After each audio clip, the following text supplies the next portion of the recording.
pinakilala na ni Honor ang bago nilang 5G smartphone at ito ang Honor 90 GT. Kung gusto nyo malaman kung magkano to, make sure na panoorin nyo ang buong video. Sa ngayon, pag-usapan muna natin ang specs and features niya.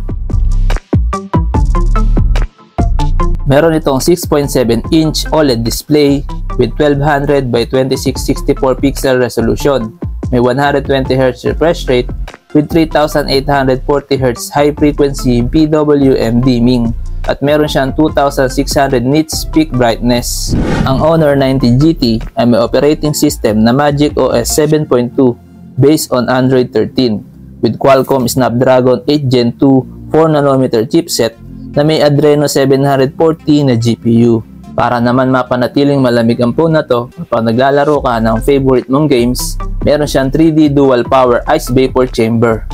Ang smartphone na to ay may 12, 16 or 24GB of RAM with 256, 512GB or 1TB of internal storage at ito ay non-expandable. Ang Honor 90 GT ay may dual rear camera setup with 50MP Sony IMX906 main camera with OIS plus 12MP ultra-wide camera with LED flash, HDR, and panorama at kaya mag-record ng video up to 4K at 30fps.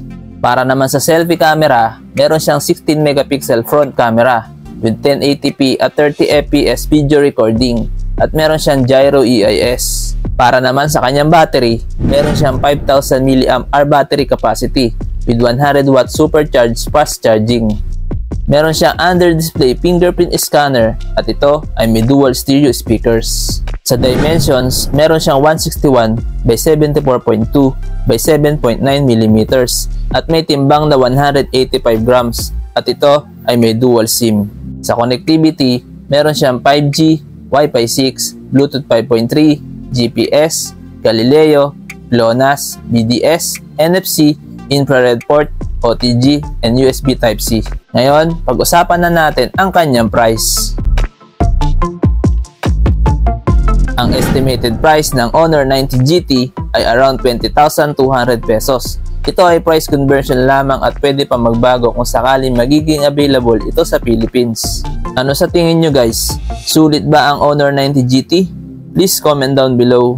At kung nagustuhan nyo ang video ito, huwag nyo kalimutan mag-subscribe, like at i-click ang notification bell. Maraming salamat.